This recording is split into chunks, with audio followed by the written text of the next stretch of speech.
வருஷம் தான் தைப்பூசம் கொண்டாடுறோம். ஆனா இந்த வருஷம் எதுக்காக தைப்பூசம் கொண்டாடுறோம்னு தெரிஞ்சுட்டு கொண்டாடுங்க. தை மாசம் வரக்கூடிய பூச நட்சத்திரமும் பௌர்ணமி திதியும் ஒன்னா சேரக்கூடிய அந்த நாளதான் நம்ம தைப்பூசம் அப்படின்னு கொண்டாடுறோம். இந்த தைப்பூச தினத்துலதான் முதல் முறையா இந்த பூமியில நீர்லயும் நெருப்புலயும் இருந்து முதல் உயிர் ஜனிச்சதுன்னு சொல்றாங்க.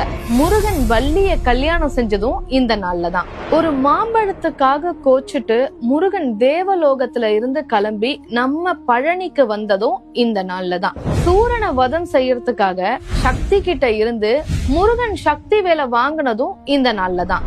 ஸ்ரீரங்கம் ரங்கநாதர் கோவில்ல இருந்து சமயபுரம் மாரியம்மனுக்கு சீர் கொண்டு போறதும் இந்த நாள்லதான். காந்திமதி அம்மன் நெல்லையப்பரோட தரிசனம் கிடைக்கணும்னு தவம் செஞ்சதும் இந்த நாள்லதான். மயிலாப்பூர்ல பாம்பு தீண்டி இறந்து போன பூம்பாவையோடைய அஸ்திய மட்டுமே வச்சு மீண்டும் உயிர் பிழைக்க செஞ்சது இந்த நாள்லதான். இது மட்டும் இல்லைங்க, கலியுகத்துல நடந்த ஒரு அதிசயத்தை தான் அடுத்து சொல்ல போறேன். அருட்பெருஞ்சோதி தனிப்பெருங்கருணைன்னு சொல்ல வள்ளலார் அவர்கள் இறைவனோட காற்றோடு காற்றா ஜோதி ரூபமா சேர்ந்தது இந்த நாள்லதான். இப்படி 1 இல்ல 2